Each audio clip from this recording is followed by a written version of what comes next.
warahmatullahi wabarakatuh. Sore, Shalom. Ya, pertama-tama saya mengucapkan banyak terima kasih kepada dalam hal ini Bapak Adnan SPMP karena telah meluangkan waktunya untuk menjadi role model pada diskusi kita pada kesempatan kali ini. Jadi diskusi kita pada kesempatan kali ini akan membahas mengenai kesiapsiapan bela negara yang dikaitkan dengan bidang pertanian. Sebelum memulai diskusi, izinkan saya memandu perkenalan kita pada kesempatan kali ini. Perkenalkan, nama saya Muhammad Safaat, peserta Latsar CPNS tahun 2022, lingkup pemerintah Kabupaten Mamasa, gelombang 5, angkatan 15, kelompok 2. Dan telah hadir bersama kita dalam hal ini role model yang saya jadikan role model Bapak Adnan SPMP selaku Kepala Bidang Penyuluhan Pertanian Dinas Pertanian Kabupaten Mamasa. Ya Pak, mengawali diskusi, saya ingin sedikit memberikan pengantar terkait kesiapsiapan bela negara ini, di mana isu yang menjadi tren saat ini adalah krisis pangan dunia yang dipicu oleh perubahan iklim yang begitu signifikan dan konflik geopolitik yang berada perang yang ada di Ukraina dan Rusia yang saat ini sangat memanas, yang saat ini memicu kenaikan harga pangan dunia. Nah, tentunya jika kita kerucutkan pada lingkup Kabupaten Mamasa, tentunya melihat potensi yang ada di Kabupaten Mamasa dengan sektor pertanian yang menjadi unggulan, tentunya menjadi peluang yang sangat besar untuk berani memberikan kontribusi yang nyata dalam hal menjaga ketahanan pangan, baik yang ada di Indonesia maupun lingkup Mamasa itu sendiri. Nah, ini saya ingin minta pendapatnya nih Pak, kira-kira sebagai selaku orang yang bergelut dalam menjaga ketahanan pangan yang ada di Indonesia, khususnya di Kabupaten Mamasa. Bagaimana sih pandangannya Bapak menanggapi isu krisis pangan yang ada saat ini? Ya, mengenai isu kerawanan ke krisis pangan ya, Ya, Pak. itu kita sebagai penyuluh harus dituntut untuk berperan aktif di dalamnya.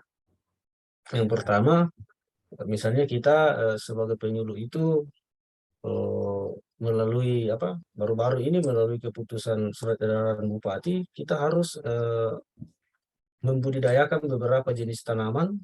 Ini kan dimulai dari diri kita ini yang bisa berpotensi untuk memicu inflasi, karena dampak dari semuanya ini adalah inflasi. Ya. Ada beberapa komoditi pangan yang bisa memicu inflasi, misalnya cabai, bawang merah, ya. Itu yang harus kita sampaikan ke petani untuk dibudidayakan. Ya.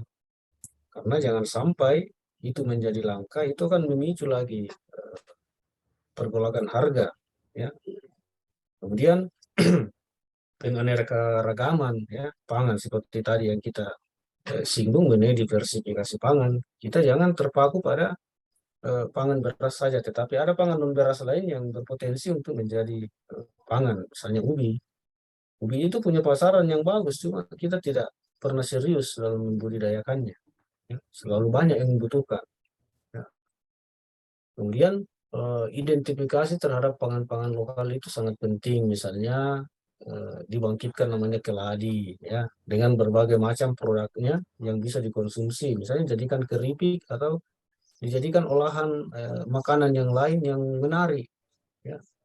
Penyuluh-penyuluh sudah pernah dilatih dalam rangka itu untuk bagaimana menjadikan pangan-pangan lokal itu menjadi makanan yang bagus dengan berbagai resep. Pernah penyuluh dilatih di Batang Kaluku, ada beberapa teman itu yang dilatih naik untuk bagaimana mau membuat jenis-jenis makanan itu diolah menjadi kue, ya, menjadi masakan, menjadi minuman yang menjadi lebih menarik bagi kita.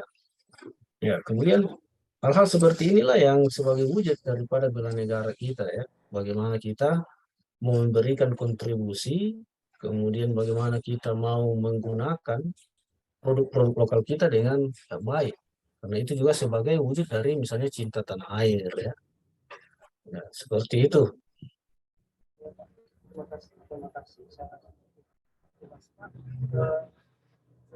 Dengan itu Pak, saya kan sebagai seorang penyuluh yang baru di Kabupaten Mamasa ini, menangani melihat isu yang sebesar itu tentunya menjadi tanggung jawab yang besar.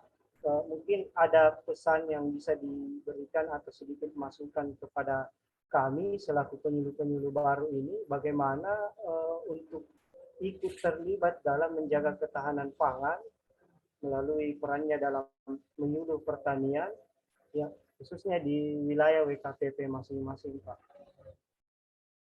Ya. Jadi menjadi tip pertama adalah kita identifikasi petani-petani yang betul-betul mau membudidayakan beberapa jenis komoditi tadi yang memicu inflasi. Ya, misalnya cabai, kita identifikasi di wilayah kita masing-masing. Kemudian kita usulkan untuk menerima bantuan benih misalnya. Kemudian kita kerjasama dengan pemerintah desa, bagaimana supaya petani ini diajak untuk memanfaatkan pekarangannya untuk menanam misalnya cabai, tomat, ya, atau bawang merah. Kemudian dari diri kita sendiri penyuluh, itu kita budidayakan juga di rumah kita masing-masing supaya menjadi contoh bagi petani lain. Ya, mungkin bisa nanti petani penyuluh kerjasama dengan Pak Desa, kita akan jadikan kantor desa ini kebun misalnya. Halamannya kita tanam dengan berbagai jenis sayuran supaya menjadi contoh bagi petani di sekitar sini bahwa cabai atau bawang merah itu bisa kita tanam sendiri tanpa membeli. Tuh. Oke Pak, saya rasa cukup. Terima kasih banyak karena bersedia menjadi pemateri pada diskusi kita pada kesempatan ini. Sebagai kesimpulan yang dapat saya ambil, yaitu penting bagi penyuluh memberikan peran yang nyata dalam hal ini memberikan contoh kepada petani dan memberikan edukasi terkait menanam komoditi yang dapat memicu inflasi seperti cabai, bawang merah, dan melakukan pemanfaatan olahan dari baik pangan lokal yang ada seperti keladi, seperti itu.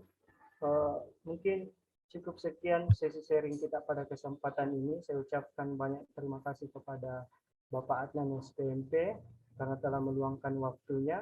Semoga apa yang menjadi diskusi kita pada kesempatan ini bisa bermanfaat bagi diri saya pribadi dan juga untuk pembangunan pertanian yang ada di Kabupaten Mamasa.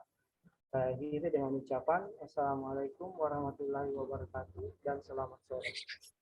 Ya, terima kasih. Selamat sore.